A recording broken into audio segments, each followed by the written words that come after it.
Welcome, everyone. This is Funny Beatles, and you're listening to LOTRO Players News, where we take a look at the latest news in LOTRO and here at LOTRO Players. And this week we have with us Terry Adwin, Hi, hi. Sanswinda, Hello. Guerendis, Hello, everyone. Kilabathian, Hello. and Arendis. Hey, everybody. Hello, everyone. It is time for us to check on our news for this week, where there isn't much for this week. Actually, we did have a Bullroarer build to have a quick look at the Rohan housing, at what they're staying, sort of a final peek of it before they do the release. The release is scheduled for next week, assuming nothing happens like a meltdown of the servers. Yeah, you know. They also have a cool, could be cool, junk item bag that might help you if you don't have a task item bag. But you'll have to, pull everything out to sell it, so... Not that I got a war suit at level 5 and then, tested it to see, or anything. I was hoping it would be a trunk, so then people could then ask, is that junk in your trunk? And, but It looked kind of like a suitcase. And, yeah. I was hoping there'd be, a sell all button inside it, but there wasn't. To sell anything out of it. It doesn't show up in the store windows either. You have to pull it out into your bag, so you don't want to let it stack up very far, so... just be warned, it's mildly useful if you don't have a task item bag right now. But it's a cool idea. I suspect that at some point they need to have a sell junk button someday at the vendors. That would be a most wonderful thing to have. It would be. Right? It would be awesome. Even if you had to have a bag for the junk for that button to work, it would be an awesome button. Yeah. So that's sort of the next thing. This question is how well they have things. Well, if they have things marked as junk enough so that they can put them into a junk carryall, you'd think they would be able to do it at some point. Yes, little baby steps here and there. So junk carry. The task items bag started out with this similar dysfunctionality where you couldn't actually turn in tasks from it at the task board, and they fixed that pretty fast. So. Yeah, so that's their next little thing in there. Because, yes, we want to be able to sell the junk. I mean, that's the purpose. Well, yeah, that is the point of gathering all the junk together, is so that you can then sell it. And also in Rohan Housing Set, a bundle of Rohan-themed crafting facilities, housing decorations, and tokens to create decorations for your favorite steeds. That sounds cool. And this bundle contains 3 steed halter decoration creation tokens, a replica of the Throne of Rohan, 2 watchful, a Meduseld, a wooden watchtower, Rohirric crafting facilities including a forge, a study, a workbench, and an oven. Steed halters require a Rohan hitching post hook for decoration item creation. So these are little things to help decorate your home in Rohan. Since, of course, this is the update that will be bringing Rohan housing with it. And for the Midsummer Festival, logging out while partway through the Midsummer Quest, toss a coin will no longer cancel the quest, which is sort of being moot because the update is probably going to happen around the same time that the Midsummer Festival is ending. It's a good change, though, having had that happen to me before. Right. Mithril travel fixed for Midsummer Quest, honoring healers. And Kirill, the pastry chefs will no longer fall through the floor in Minas Tirith Midsummer. Well, that's good. I hate it when that happens. There you are, just baking some pastries, and suddenly, right through the floor. It's like, how did I get here? It's more awkward when you're trying to talk to the NPC and they just kind of vanish on you because they've fallen through the floor. I wonder Yeah. if that's what happened. I actually put in quite some time ago before the servers messed up, because I wasn't the only one. We were all trying to talk to Kiriel, and she was not there. But she showed up, her ring showed up like in the little map up in the corner, but she was not there. And you could you do the interact thing with her ring via the map, but then when you got to her place, you would just kind of go in circles, like spinning around. They got it fixed the next day, but I was just like, what's going on? Well, apparently She she was was falling tired. through the floor. Yeah, Yeah. apparently. But yeah, she I also call her Cereal. I don't know why, but it's Kiriel. I know it's Kiriel, but for some reason it just her name became Cereal in my head, Because and I'm it's like, funny, Cocoa because she's a Krispies. baker. Yeah. Yeah. It sounds appropriate for anyone who works with grains. Yes. It's possible that the devs were even thinking of that pun when they created the character. As for gameplay, floating wall torches have been removed from above the entrance to Kingsfeld Meadows neighborhood. Several I guess they new... weren't supposed to be there? Well, they weren't supposed to be floating, I guess. Oh, okay. Elf magic. Yes, elf magic. A little suspicious if it's in Rohan. Yes, I know. I mean, you can Several get new... away with it if it was Lothlorien housing. Yes. Yeah. Hang on to that note for later. If we ever get Lothlorien housing, there you go. Floating torches. Yes, Lothorian housing, wouldn't that have to be flats? Well, yeah. I mean, that would be pretty cool. I hope if we get that, You though, have to that be we really can careful walking out your front door. we can put up some guardrails.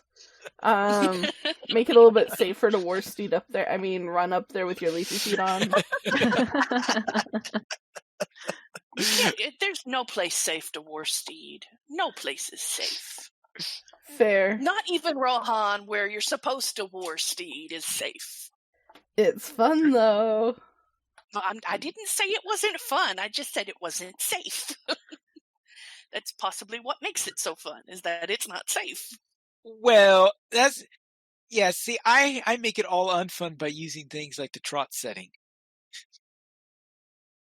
I mean, that's Well, yes, like 15, right? As opposed to 16? Trot is around... Trot goes up to about 10 or something like that. You may as well just stop at that point. No. I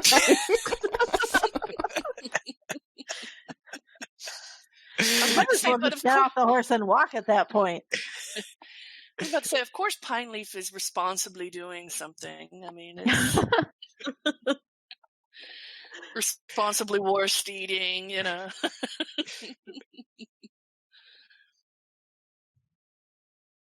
Several new tracks have been added to the epic battles in Helm's Deep landscape. Tracks that were previously there remain in the mix, so there's just a greater variety of music to hear now. The sinister... Because we're all standing there waiting like 20 minutes for stuff to happen. Just asking for a friend. That's always a possibility. The Sinister Black Cloak has been renamed to the Sinister Black Robe, and once again equips properly and sorts properly in the auction house as cosmetic for the chest slot rather than as a cloak. Well, that's a relief to know. All right. And as for Rimmerhand Shelob, dwindling amusements time has been adjusted. Tier 2, 17 minutes. Tier 3, 18 minutes, unchanged. Tier 4, 19 minutes. And Tier 5, 20 minutes. Everything I hear about that raid makes it sound like it's so much fun. I wanted to know whose amusement is dwindling, Shelob's or yours? I mean, the two might happen at about the same time. No, I think she actually would be finding it more entertaining as you find it less entertaining. Well, there is that. Or vice versa. Like the more success you get, the less she finds it amusing.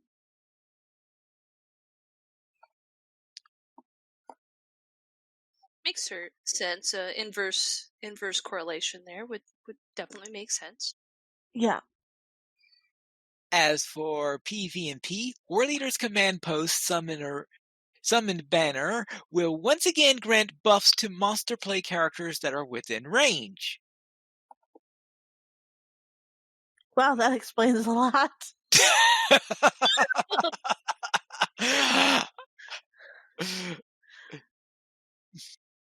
It explains a lot, you mean? That's why things weren't working. Yes. It's like, oh, okay. Thanks for that. The following Osgiliath monster play quest will once again advance properly, conquering the Ornadil, looking for conflict. The Ornadil bridge belongs to Mordor, and Belegiest bridge belongs to Mordor. And monster play inventory, quest, and barter items should no longer have a red border unless they actually cannot be used due to class, rank, or other restrictions. As for classes, on the captain side, updated examination tooltip for Captain Skill Noble Mark to reflect the correct interval for personal heals. For the Warden, all Warden melee skills range updated to 5.2 meters. Defiant Challenge cooldown increased from 20 seconds to 30 seconds. And Warning Shot cooldown decreased from 45 seconds to 10 seconds. That's a big decrease.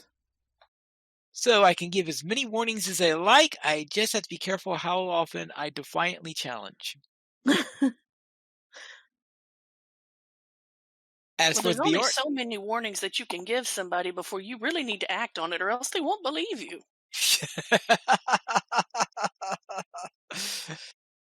As for Bjornings, the skill Vicious Claws is now granted at level 20, down from level 40. For Burglars, the wound effect applied to Enrage, Clever Retort has been rebalanced. It was dealing far too much damage due to a combination of modifiers it shouldn't have been benefiting from and had too large a base effect multiplier. The effect also was renamed Malicious Wound for easier identification.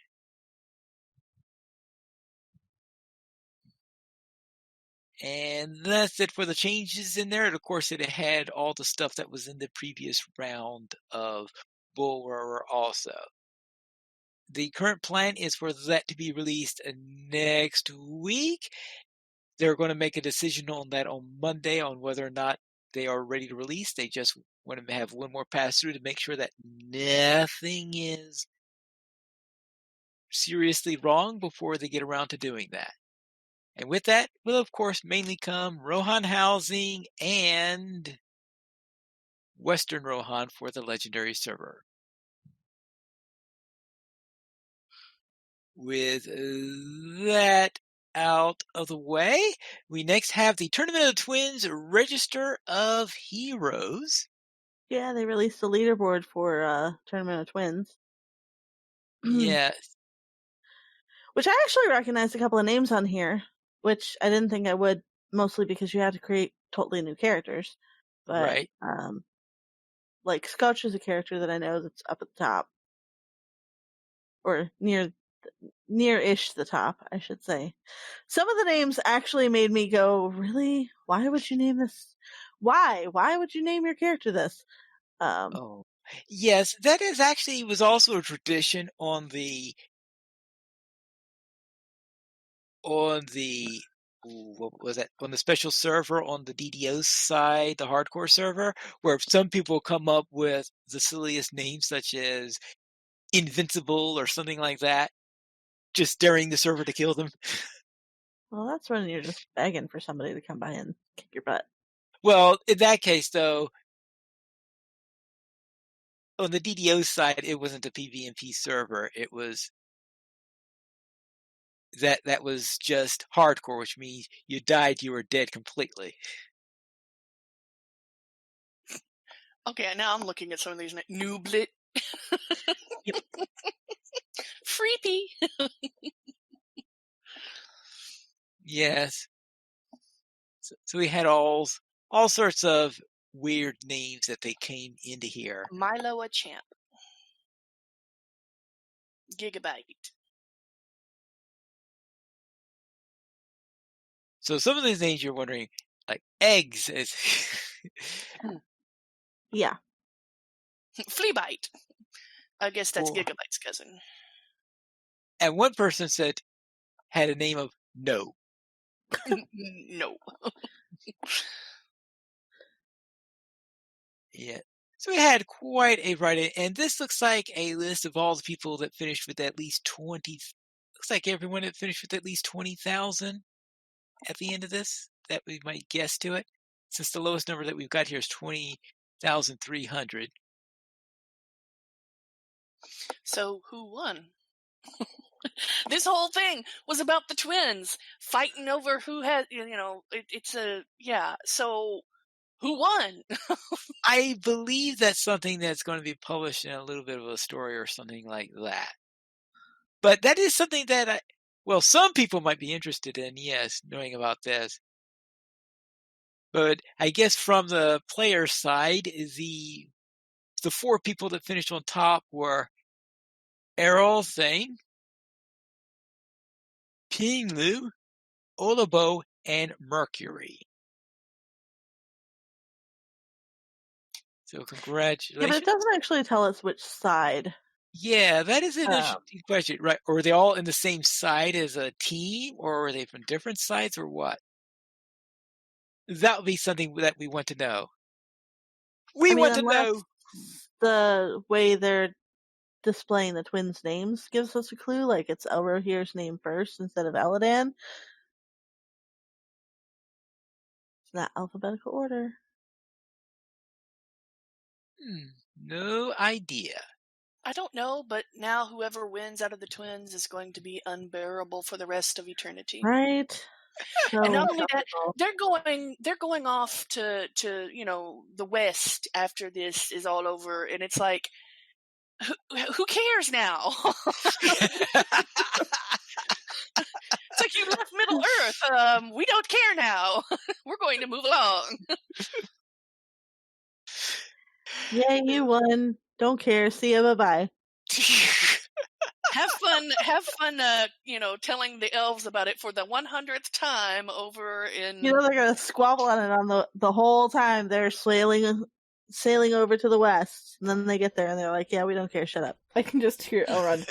Don't make me come back there.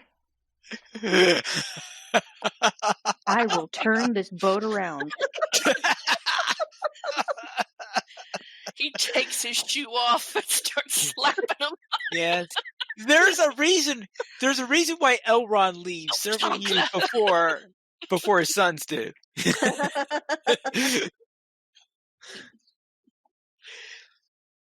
He makes sure he's well out of Middle Earth before they leave, so they wouldn't have to put with the journey with them. I was totally going to kind of rag on Elrond a little bit. I'm like, nah, he's leaving because he's still heartbroken that, what was it that Gray said? I think it was Gray, that his daughter was capable of making her own decisions. I think he's still salty about that. He went off and married a hamster. I mean, Yes. there's no coming back from that. It's like, you have to die after that because there's no coming back from it.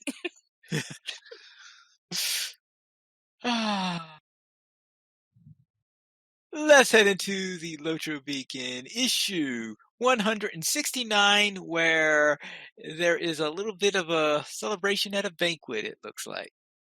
I wonder which one. Yes. I finally got done with the anniversary stuff on all of my alts that were participating. So I'm just like, back to the grind.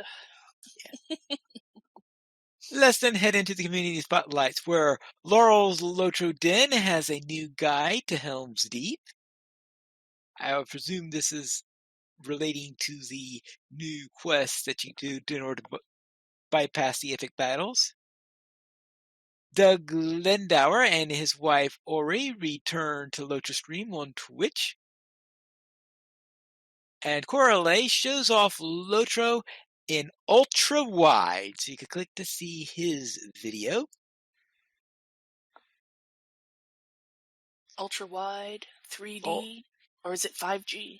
I don't know. It's all the numbers and letters are alphabet soup at this point.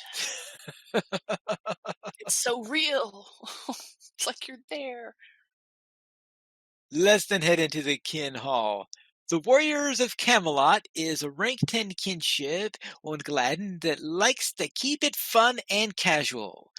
The kin has an island with a complete crafting center, vaults, vendors, and more, and you click on the link to visit their website.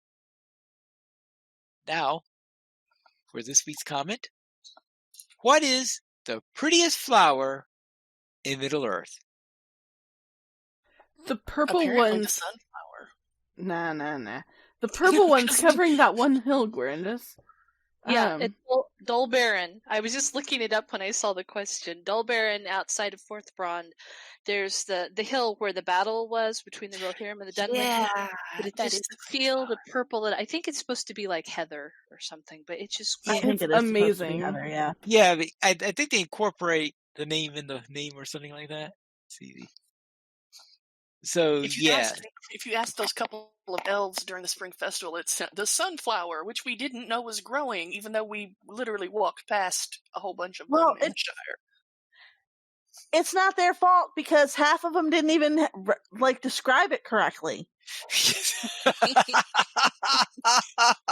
couldn't even remember. It's been so long since they bothered to look down and spot one that they didn't even remember what it looked like. Those weren't elves. Those were scholars from Gondor.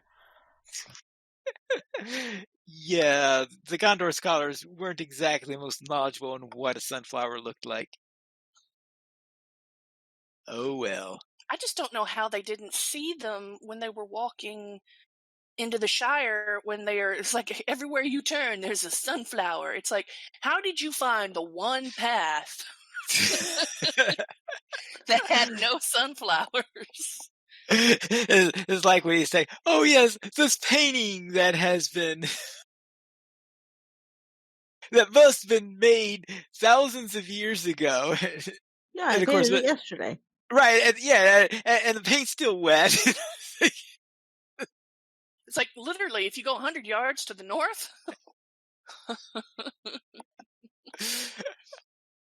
That's why you guys, that's why Terry keeps saying, follow the road.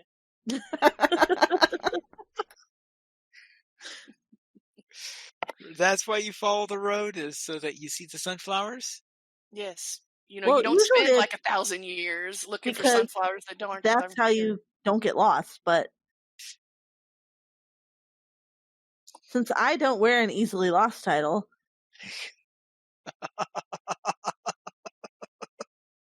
I live the easily lost title.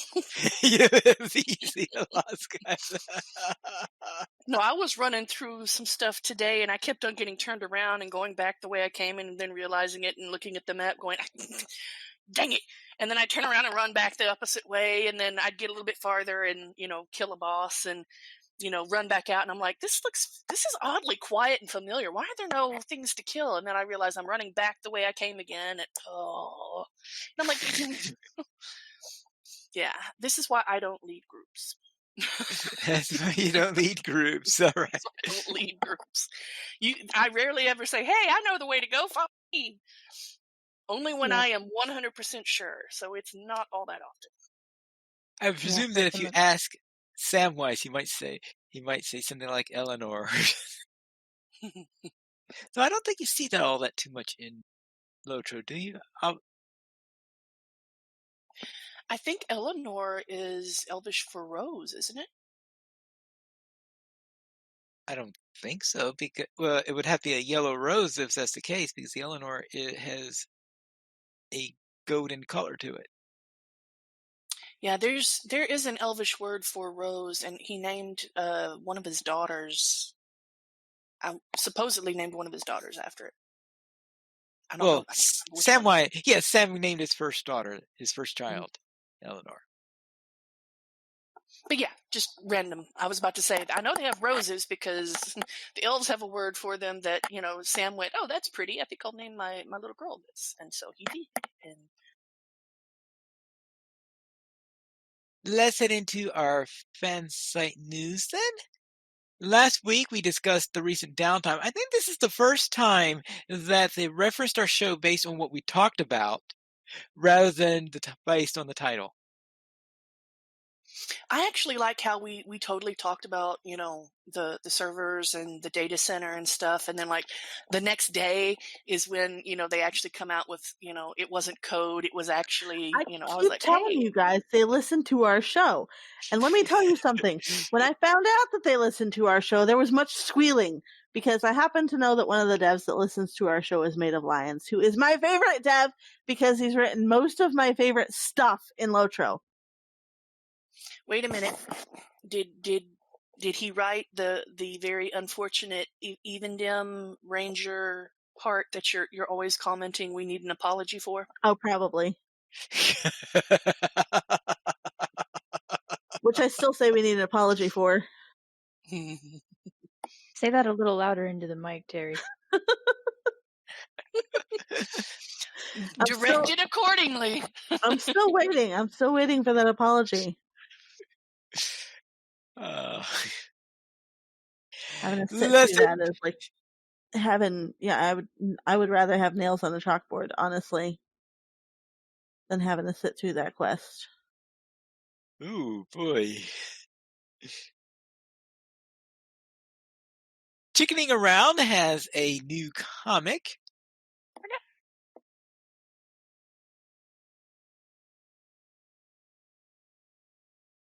Yeah, it's about the Tinky encounters because Weatherstock is coming eventually. Eventually, yes. Just some tips and tricks for how to prepare oneself for a meeting with Tinky, which is the vendors for Weatherstock. Yes, you need to go around meeting all the vendors and you'll know them because who else be crazy enough to be wearing yellow at Weatherstock, right? Well, they are hard to miss. Yeah, they are hard to miss. That's right. Even if they're hobbits or dwarves, they're hard to miss. For the LOTRO stream is your first stop to find LOTRO on Twitch this week. You can find shows by Red Baron, The Tolkien Professor, and Wayward Plane. And also on Twitch, we have Geekbite runs a Guardian, the Aussie Warlock Yells, and Tuxramus represents the Linux players. Oh, that reminds me about the Tolkien Professor. I think he was off for 2 weeks, and then I think this was his week to come back. So this, I think, Monday and or Tuesday. So if it seems like there's a little bit of a skip, that would be why. Oh, he was on this past Friday, and it was hilarious. Yeah. This is not the link for that one, unfortunately. I think it was the week before, but oh my goodness, you gotta check him out for this week. Yes, he was quite crazy in his way of finishing up all the stuff before heading into Wildermore. And note that there will not be a Tolkien Professor show on Friday. He won't have his Friday show because that's Mythmoot, and so he'll be doing Mythmoot stuff for next weekend. But that does mean that there will be probably a Saturday night stream where he will be trying to take his Wiggend through the next steps of his annual playing with Wiggend. And he's gotten through Minas Tirith, so I think he now needs to, up down to the Battle of Pelennor Fields. So, maybe he goes try to get to Mordor next? Maybe. There's lots of flower picking, though, so we'll see how far it gets. Well, no, but he will be skipping the flower picking because that's a side quest, and it's This is Grifflet who does everything. This guy just does the the epic. completionists, and Wiggins does all of the things, but he rarely does it all on stream. Right. I just feel like he's gonna have a hard time when he gets to the waterfall cave, saying "and goodbye," unless he just doesn't go in. The waterfall cave? I mean, he's going to spend 30 minutes looking at the architecture at least. Right. More likely 2 hours. Be like, well, I mean, that's better than I did. I spent half an hour looking at their food, okay? But I mean, the last time he was in there, he did get chased down by a deer. So I wouldn't blame him for spending a little bit more time or less time there, depending on how endangered he's feeling by the wildlife. He should be in far less danger this time, but he will probably be doing. But one of the most famous quests in that area during the epic is, of course, one I really love to see his reaction when he gets to it. Baruch Gezai! Yes. And that'll likely be next week. I expect he will be about as sneaky as I was. Sneaky as you were. Champion. Yeah. Yeah, champion is probably not going to be. Now, I would think that when he gets there with Grifflet, he'll try to be burglarious, but yeah, not with Wiggin. Then over on YouTube, Web Giant lights fireworks. Mad Matt has a day in the life, and Aaron Burke heads to the Lonely Mountain. Actually, it says the article Fansite News says Lonely Mountains, but that is obviously it's just one mountain. Yeah, there's always one mountain. Otherwise, it wouldn't be so lonely and needing someone to keep it company. Then I don't know. Lonely, alone. I don't know. Maybe you can feel lonely in the middle of a crowd. Who knows? We don't know. Mountains are so ancient. Okay, I'll stop.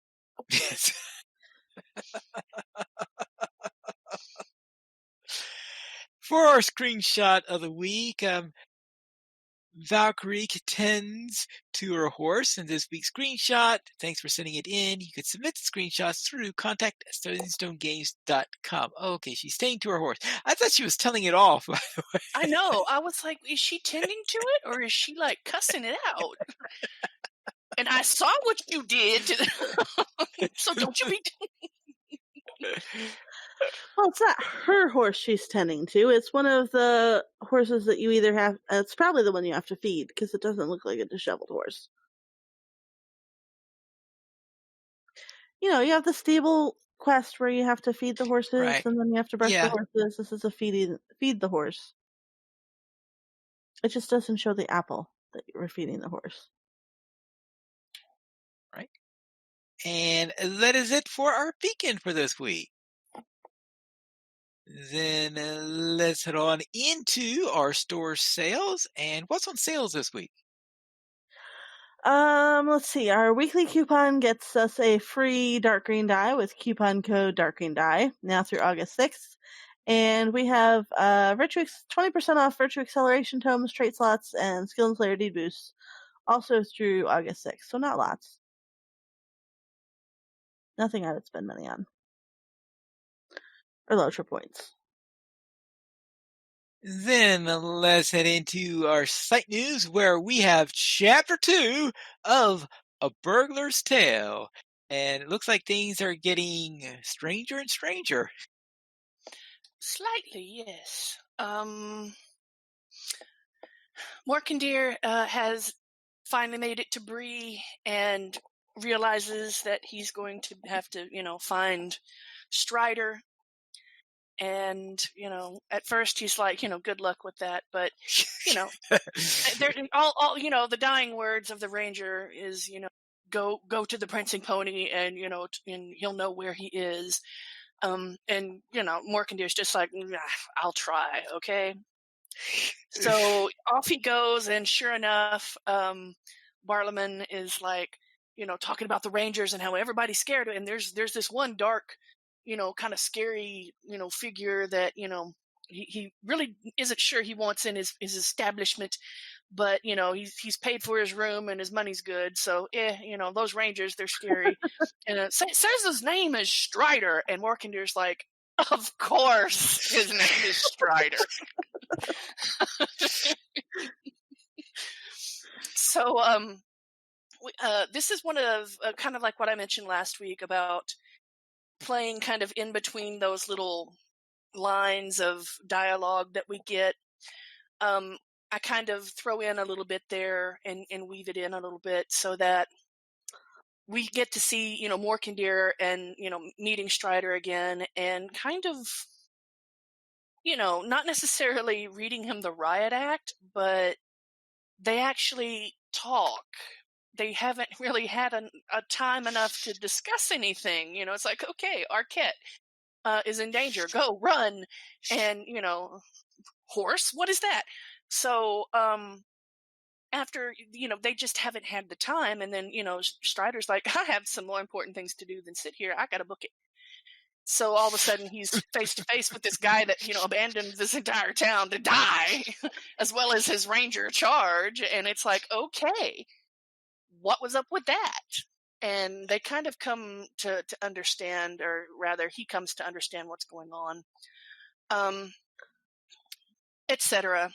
And, the news of, Amdir, his plight, and, because we don't really get Strider's reaction, if he really is, like feeling bad about having to leave Arquette and leave Amdir behind.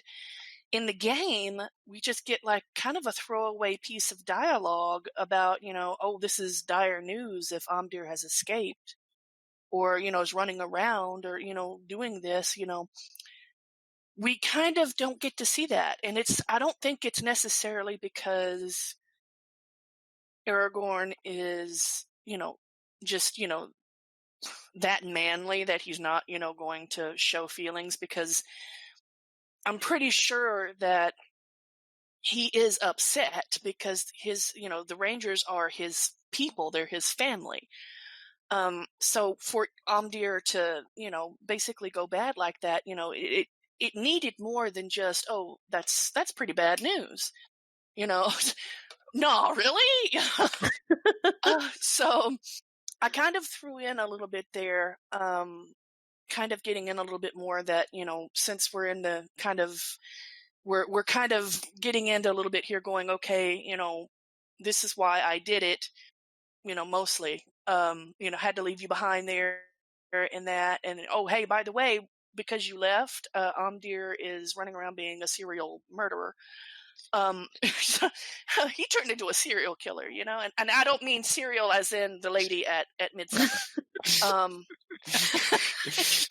There are no pastries here.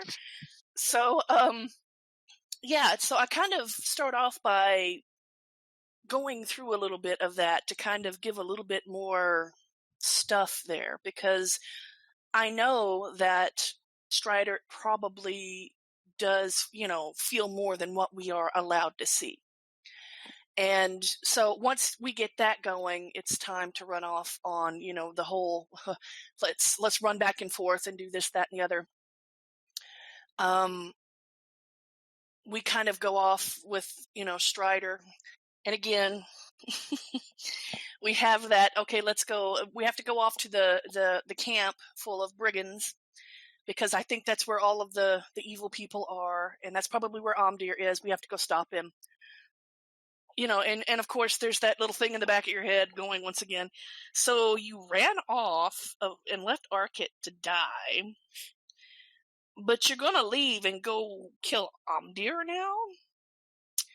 Okay. Why am I here, and why do I trust you again? Yeah. And not only that, once you actually get to, that quest, it's like, okay, I have two other, rangers here. I'm going to go with this one, and we're going to find another way into camp. You go with this, with this guy, and go in the front door, basically, and see what you can find. And it's like, hold up, what? Why But am that's I what going we to the have to front door? do. Because burglar.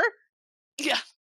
So that's what we do, and of course we fight, through to, and that's when we find the dwarf lord that has been mentioned as being one of the causes of a lot of problems toward the west, out with the elves and stuff, the other dwarves. But once we get through all of this, it's all I wonder who that dwarf was. So little bit of a little skip there. It's didn't you just say that we knew who he was? You just never said his name. But yeah, a little bit of I guess the guilt that is probably there because we couldn't save Amdir, and what happens to him.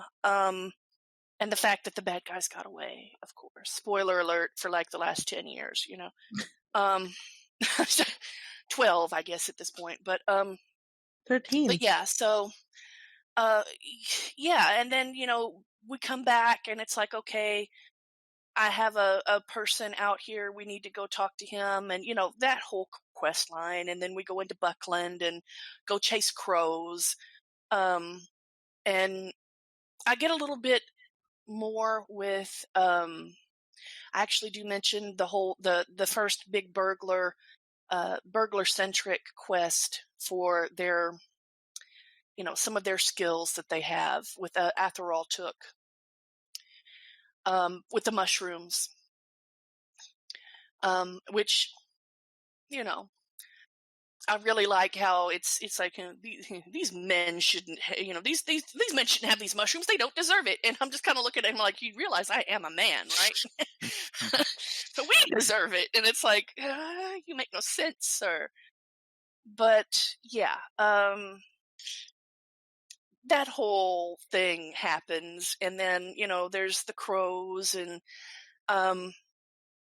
Adso and helping him, and Langland.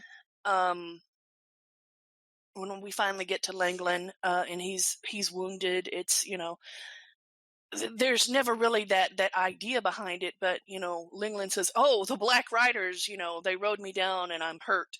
And it's like, oh, yeah, okay.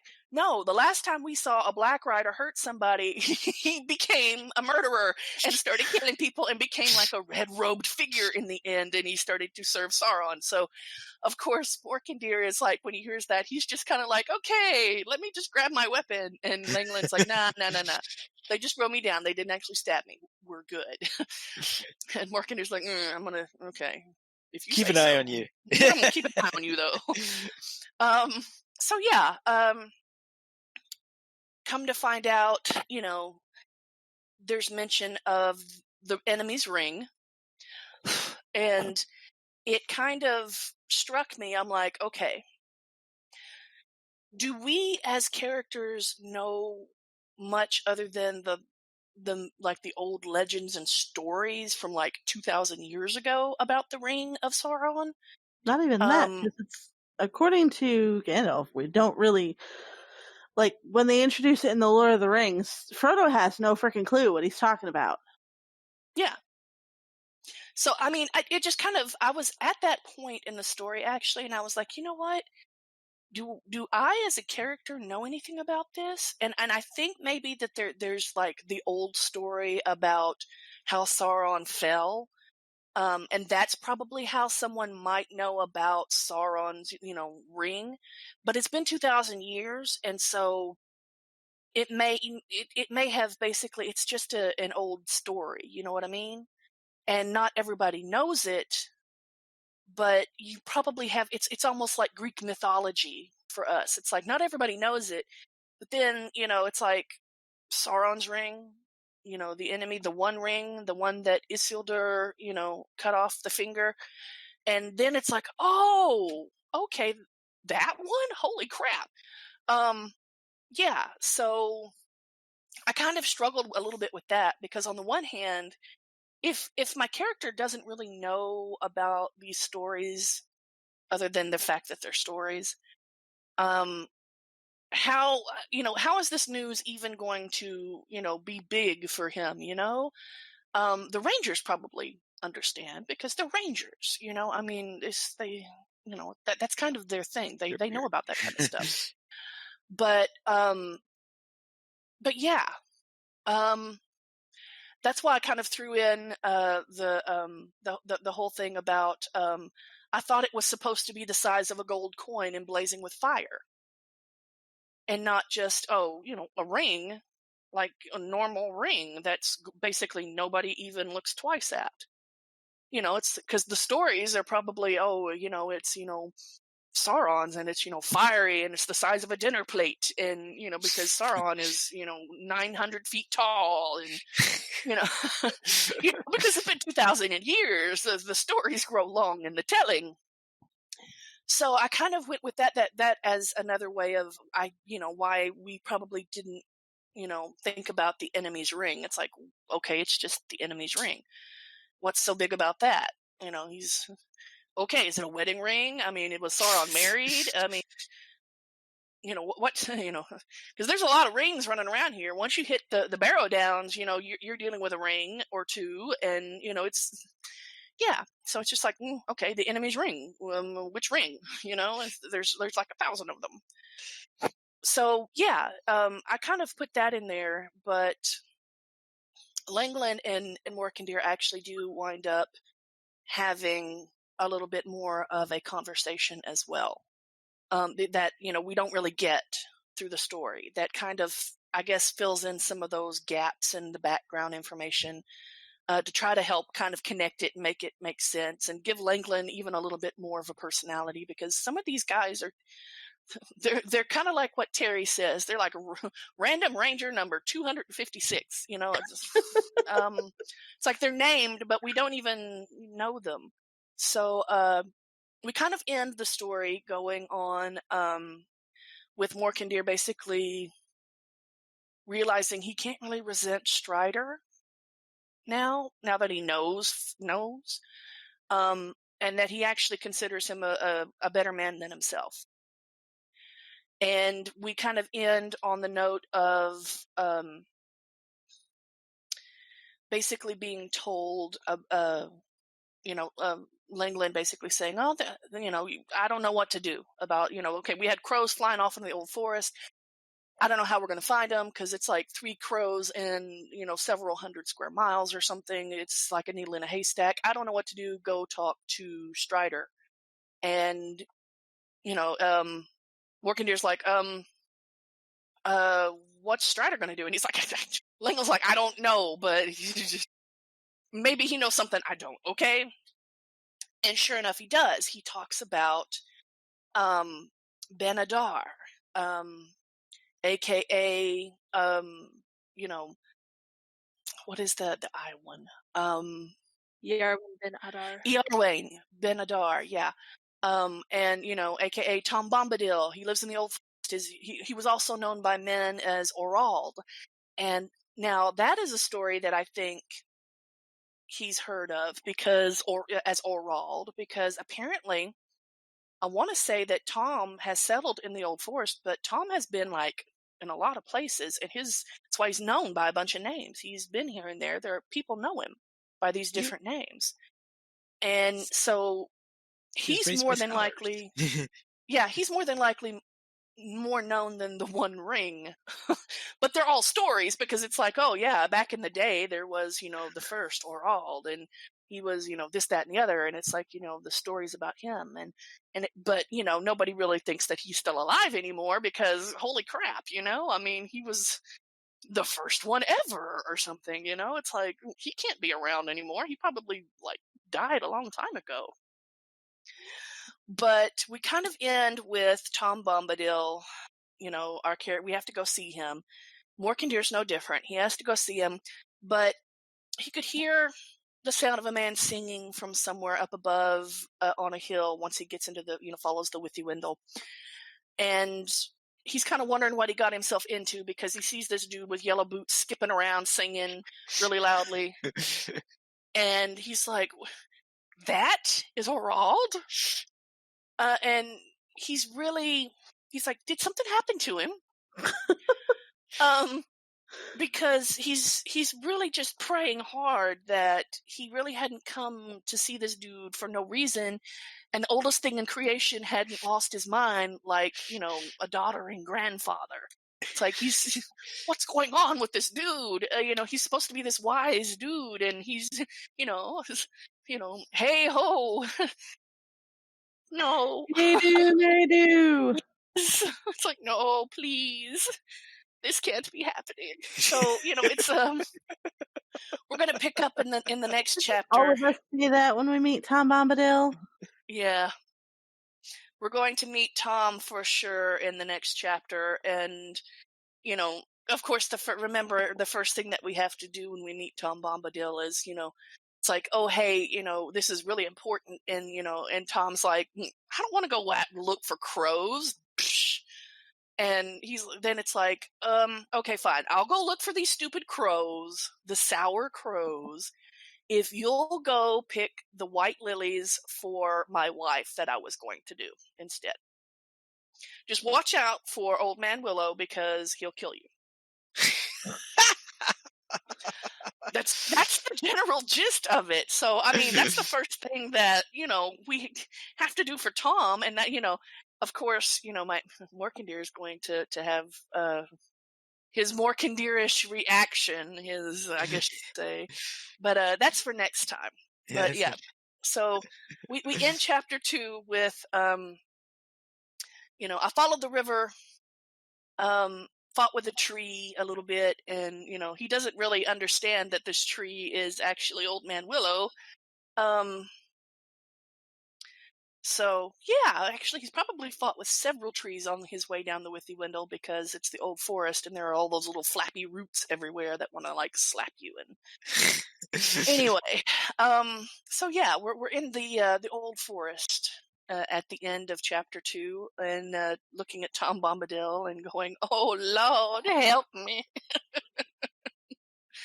So yeah. That is, of course, chapter 2 of A Burglar's Tale. With that done, let's head into for a new player question. And what's the question this week? The question this week is around cosmetics. So Yay. say that you have a piece of cosmetic clothing that you want to use in multiple outfits, like a hood or a cloak or something along those kind of lines. But say that you want the piece dyed different colors for each outfit, depending on how you want it used. Does this mean that in order to do this, you have to dye the piece first, then cosmetically equip it for the first outfit and get that outfit set, then dye it again the next color, cosmetically equip it for that outfit, and just repeat the process? Or there's got to be an easier way to do this? There is. It's called Dye It in the Wardrobe. You can add the piece to the wardrobe and then add as many dye colors as you want. And then in the wardrobe, you just have a little drop down thingy to select the color of your choice. And then you can equip it that way. You have just saved me like hours. Thank you, Grace. That's why wardrobes are awesome. It's also why I tend to recommend that you put accent pieces in the wardrobe instead of as much the primary pieces, because the chest pieces, you may not, unless you're going to use the same chest piece like over and over and over again multiple times, then obviously you'd want to load that in your wardrobe. But I have fewer pieces in the wardrobe that are main pieces, and mostly it's accessories. Essentially, if you're likely to dye it, it goes into the wardrobe. If you're unlikely to dye it,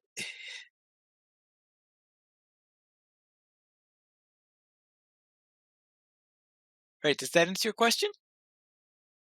Oh, for sure. Then let's enter our week in LOTRO. And Terry Adwin, what were you up to? Well, Terry Edwin finally finished the new content and is running dailies for the first time since Central Gondor. So I want you guys to process how long ago that was. Central Gondor was like before Minas Tirith, before Osgiliath. It was Pelargear, guys. It was Pelargear. Was the last time Terry ran dailies consistently. Because I had to get the stupid horse. And I also got Sarissa the stowaway rat. Because I had no idea when she'd even get there. Because at the time she was level locked and I wasn't going to play her past 75. So, yeah.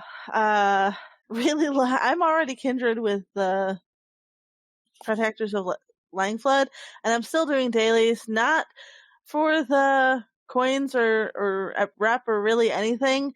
It's because running through that short little distance and rounding up all of the goblins and killing them all is so much fun.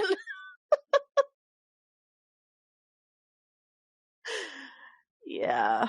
And it's great. It's a nice 10-minute stress reliever. Sarissa attended a wedding and the following feast, which was very awkward. Because everybody's talking about weddings and she's like, yeah, not feeling it, moving on. But she hasn't actually been back to tackle the quest, so I haven't done any of the banquet quests yet. I need to make sure that I get that finished up in the next couple days. At least run through them once. And then I actually made it to the field trip again.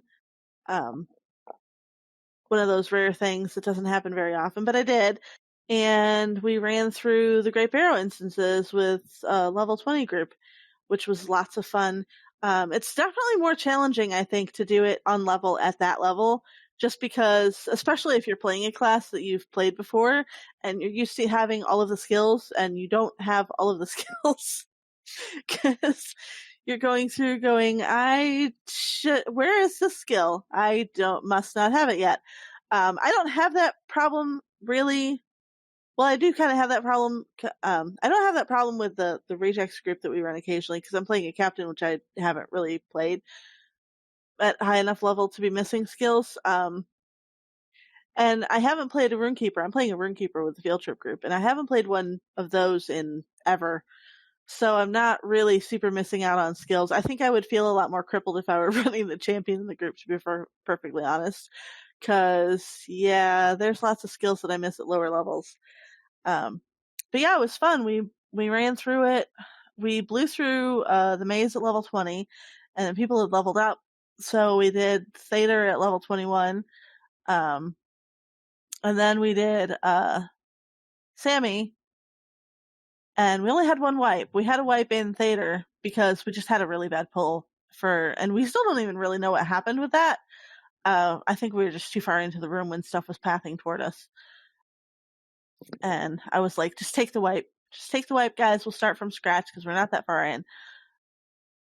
And we did, and it went smoothly the rest of the time. We had no problems whatsoever killing Zambrog. We actually burned him down really fast, considering we were a bunch of level 20s, and it was we're 21s and a couple 22s, and I was 23 at that point, and we ran it at 22.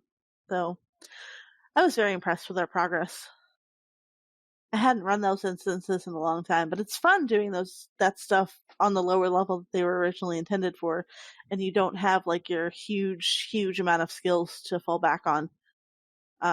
It makes you think a little bit more about how you're going to counteract some of the mechanics and stuff that you're running into.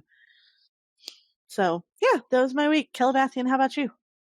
Well, first of all, I have a question for everybody. Does anybody, speaking of the Midsummer, Tower of Ecthelion stuff, when you go in, you notice how that floor is like really, really shiny and like mirrored? Yeah. They did a really good job cleaning that thing. But seriously, does anybody think of that area and just want to like use it as a slip and slide or something? No. Pull off your shoes just in your socks and run and slide like surf as long as possible, just because it seems like it would be like really slick and you'd be like, the throne room of the Gondorian kingdom. Shut your mouth. The throne room can actually be a slip and slide. It's a party, okay? You can do that stuff in Thorin's Hall, okay? The floor in Thorin's Hall is just as reflective. No, it's not. Yes, it is. It actually really is. Oh, it is? It really, really is. Well, I guess the dwarves might be more willing to entertain that idea than, right? Stuffy Gondorians. who don't want to have any fun. We can at least Who bribe the basically- dwarves. Yeah, well, you just Well, get them drunk, I'm just okay? thinking, Sans is always worried about Aragorn not being able to ride hobby horses in Rivendell when he was growing up. Think about his kids sliding on that floor when he's king. At least they'll be able to ride hobby horses around Minas Tirith. See, he learned from his childhood. That's why you can do that, right? Probably. I still think the elves should let us ride them through Rivendell, though. I mean, really. What harm would it do? But for my week, I attempted to run the Dark Delvings by myself on my main Calabathian on Laurelin, but the boss is horrible and I hate him. I mean, I got all the side stuff done, but for some reason, I mean, he's only like 200,000, but the first time I tried, he like smacked me and I flew completely off the cliff to my death. So I started way at the very beginning of the instance again. And I ran through and I got lost once or twice because of back and forth. But I finally made it back. And this time, in order to combat that, I, turned around. I ran past him, turned around so that when he did hit me, I would just fly into the wall and not off the side. But apparently, he decided that he wanted to fight me and like jump on me. And when he jumped on me, I died. And I'm like, dude, I'm a level 118. How did you do this to me? So, yeah, I'll have to figure that out. But I hate him. So, anyway. I went traipsing onto the moors with Killian to bite and claw. Merry times were had by all, except our victims. They probably didn't like the fact that, we were killing them and knocking them off horses. As a matter of fact, at one point, there was a minstrel who flopped when he saw the whole like weight of our crade coming at him. He just flopped and he stayed flopped. And then he tried to run away and we, all 20 of us ganged him. But I'm just saying, it was fun. Just not for him.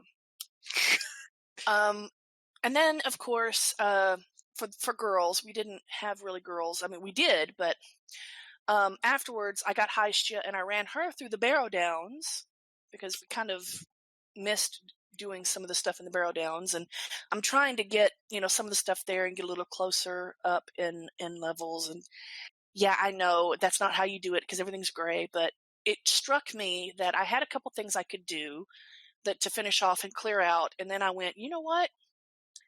I want to go through some of these barrows to see if I can get some barrow brie. And so I ran through some of the tombs that you can get it in, and I did manage to get it, and I'll be eating it on the next girls that we have. And fun times with lethal cheese and bears getting devoured from inside out. That was rather unattractive, but, you do what you gotta do. At least I was putting them out of my misery. I mean, their misery. So Horrendous, how about you? My week was all right. A little bit shorter than normal. I did not have internet this entire week. Only got it back this afternoon. But I was able to do Isengard Bids 5 for the first time, which was a total surprise. I had no idea that was coming, and so when Sauron kind of walks out, you could probably hear my gasp about 4 houses down. And just some follow-up questing after that. I have reached level 71 for the first time, which is kind of awesome. Congratulations. The hard way, not the easy Valar way. The easy Valar way. Guer, how was your week? Well, I spent some time with low level alts this week. Both of my hobbits are now banqueteers, and neither one of them want to go back to Minas Tirith anytime soon because they're just afraid of it. And then I took my champion kind of out of the Estelden Craft Hall where she'd been hanging out and took her on through the epic. And I'd got to the Trollshaws and evidently had amnesia because I went to do a quest. There'd been a gap, and she was supposed to go check a troll cave from the last time, and it's been a while since I was running on this champ. And I went to the cave, and I went in and thought, why is the buff not popping? I killed a troll. Kept thinking, gosh, these guys are harder than I remember, and fought my way all the way to the back of the cave, and ran back out again, and pinged into to my kin chat. Is there like a weird bug, or is that like? And somebody's like, you were supposed to kill the spy in Hindraval. I went through the thing that they buff you for on the epic on a level 36 deemed 37 champ, unbuffed, all the way back through the cave and out again. And there was a level 44 hunter that like stopped and looked at me when I came out because I wasn't like bleeding to death or something. And I know he was gassed, like, what? He's probably going to kill a bunch of trolls just to do like the slaying deed. But yeah, so that's what happens when you get Troll Shaw's amnesia and you're running on a champion. Thank heavens it was a champion. It's a lot of fun doing that though, because I had a similar problem with Well Dressed. Well, and later that week, Sans and I both had champions, and I've got her all the way up to Evendem now through the. I've got her most of the way through the epic. I need to go and actually tank for Legolas, and then I'll be done with that part of the epic and can get sent to Angmar. But I went up to Evendem and have been doing some questing up there just because I wanted to keep getting her well-rounded and learning the skills. I did finish the regular quests in Minas Morgul. All that's left is Reclamation, which I've started, and the raid, which I'm not sure if I'll do anytime soon. I was never. I understand now, Sans. I was never so happy to see Celeborn ever as I was when he came running in with that file. Right? Favorite elf ever. And just on a little side note, talking about dailies, I finally got Dol Amroth completed this week. It's been sitting there in my quest log for forever. I never had finished, I think, the docks and the warehouses. Oh. All those quests, because those are a little bit hard on level, and I just kind of forgotten about it. But I was running with someone who wants the tokens for housing stuff. I was like, "Yeah, come along. That way I can get this out of my log." So yes, I did finally get that, and I'm still flailing through Mordor, doing the deeds. I'm just about to the point that I'm going to get all the continued efforts done, and then all I have to do is focus on the crafting instances to get all those knocked out of the way, the deeds for them, and then I'm not going to go back to Mordor again for a while. Sans, what did you get up to this week?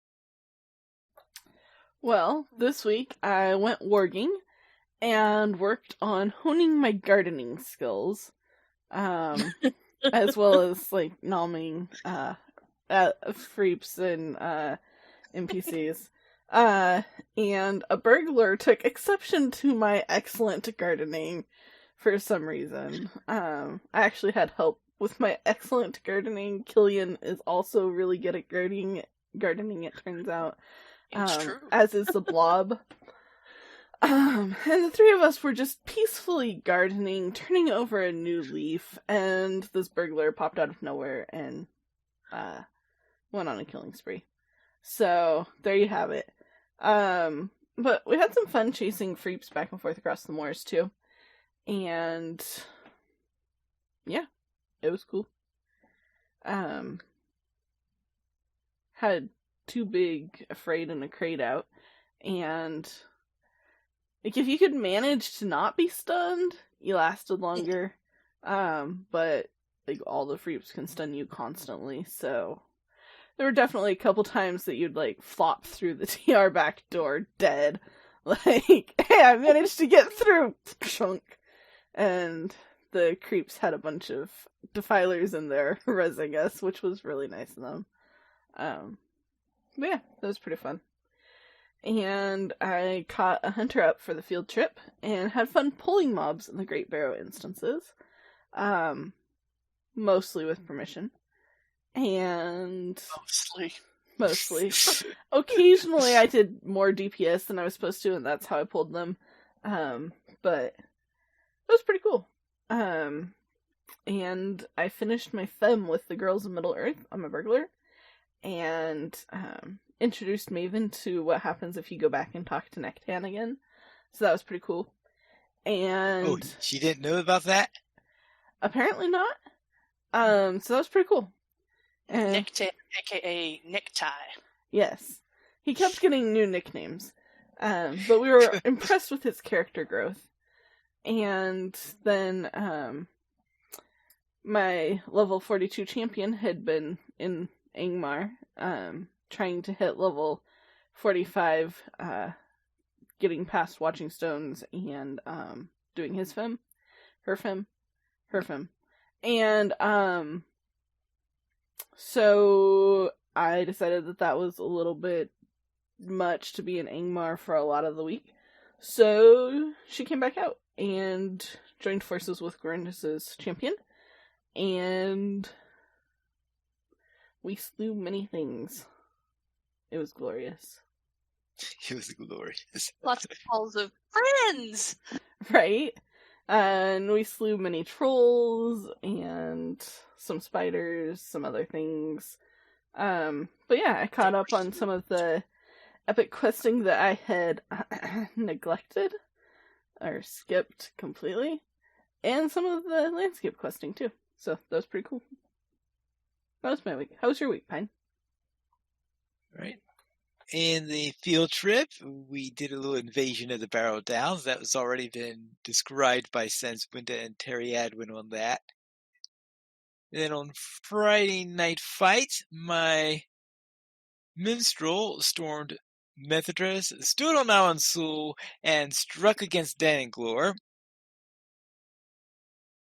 And for the Amansul skirmish, this one had a little bit of a bug when we first entered it. We go in, and we knew something was wrong when you get that little message in the chat saying, you're now entering into a skirmish, please wait for you to load in. And 90% of the time, you're on the loading screen before you see that message pop up, because it happens so quickly. Well, in this case, we were waiting there for almost a minute before we finally got pulled into the instance. And things didn't look quite right when we got in there. And the final straw on it was when I look at Candace. And Candace was level 13. Oops. That's why the Rangers sit around the campfire all the time. Yes. Level 13. You know there's something wrong there, since it's impossible to run the skirmish below level 20. No, actually 25 for Amansul. So he's well below the minimum level for the skirmish, and we were a level 78 or somewhere around that. We're running the skirmish up into these. Actually, I think around 78 is where we were running the skirmish. So it was being obviously way off on there. We just left that skirmish and reset it so that we could run it appropriately. The redo, everything went properly. We got into the instance quickly. Candace was the right level. I made sure of that. And we were able to complete it without any issues. Candace is in the instance and runs up to someone and goes, pass! And he dies. He explodes into little bits of Candace. And what's unusual in this is that on Friday, with both the field trip and on Friday Night Fights, in both of them, I was playing minstrel and being the healer into it, and which is a role that I don't do all that often in there. So it's so strange that in both my Friday night events, I wound up being the healer for the group. Good practice. Yes, and I was, of course, being able to see the differences because I was playing a blue line minstrel for the Barrow Downs run, and I was playing yellow line for the skirmish runs on there, and it was nice in there having all those all those anthems up that you have when you're playing it at a reasonably high level in Yellow Line, where you have anthem, anthem, anthem, anthem. So I have nothing else to do. All right, let's renew the anthems. So we had everyone all nice and buffed up all throughout those skirmishes. And of course, we then joined in back on Tuesday. We were also finishing up our little history lesson. Actually, no, we finished the history lesson the week before. We were finishing up our work for the dwarves. And of course, introducing Terry Adwin to those dailies that she now seems to actually like. And that's it for my week in LOTRO. We currently have 14 supporters on Patreon, and if you'd like to join this illustrious raid and help support LOTRO players, simply go to the donations page where you can support the Players Alliance on Patreon. Your money would be used for our podcast hosting, website hosting, and to pay for our live shows. And if you'd like to support us without joining Patreon, you could contact Drac at LOTROplayers.com. The Players Alliance did not receive any emails this week, but if you'd like to send us one, you can send it to podcast at LOTROplayers.com. You can also follow us on Twitter, the Players Alliance at Players Ally, LOTRO Players at LOTRO Players, Arendis at Arendis, Pineyfit Pineyfneels, Sanswinda at Sanswinda, Terry Edwin at Terry Edwin, Guerendis at Guerendis, and Calabathian at Calabathian. The Players Alliance has 3 shows on Wednesdays at 7 p.m. U.S. Eastern Time. We have DDO Players News on Saturdays at 8:30 p.m. U.S. Eastern Time. We have LOTRO Players News and XP Quest. If you'd like to follow them, you should follow at XP Quest on Twitter. You'll find out when those shows go live. Just remember, though, that XP Quest is not Piney friendly. If you'd like to join us, you can join us at LOTROplayers.com/live. And that is all for tonight. And this is Pilot Noodles reminding you to socialize responsibly.